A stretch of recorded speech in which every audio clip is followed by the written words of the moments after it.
In 1994, Jeff Bezos walked away from a senior role at a top-tier Wall Street hedge fund. He did it using a decision rule that takes about 60 seconds to run. Today, let's break down why it works and why most people get it backwards. Bezos called it the Regret Minimization Framework. The setup is simple. Project yourself forward to age 80.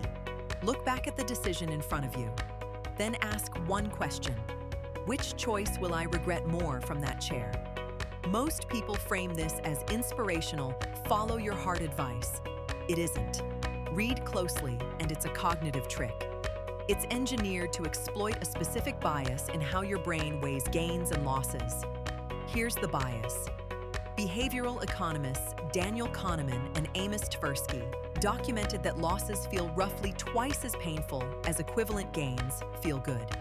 It's called loss aversion, and in the present moment, it freezes action. Quitting a stable job registers as a vivid, immediate loss. The upside registers as an abstract maybe. Bezos's trick is to change the reference point. By jumping to age 80, you're no longer comparing today's paycheck to an uncertain future. You're comparing two finished stories.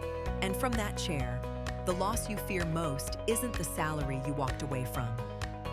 It's the attempt you never made. In other words, the framework swaps one bias for another on purpose. It replaces present tense loss aversion, which kills action, with projected regret, which compels it. Same brain, same wiring, different reference point, different answer. There's a second feature worth naming. The rule filters for decisions where inaction is the real risk. If you run the 80-year-old test and the regret is symmetrical, the framework stays quiet. It only fires when one path carries the weight of a permanent what-if. That's why Bezos used it for the internet bookstore, not for picking an apartment. So the next time you're stuck on a hard, reversible-on-the-upside, irreversible-on-the-downside decision, try it. 60 seconds, age 80.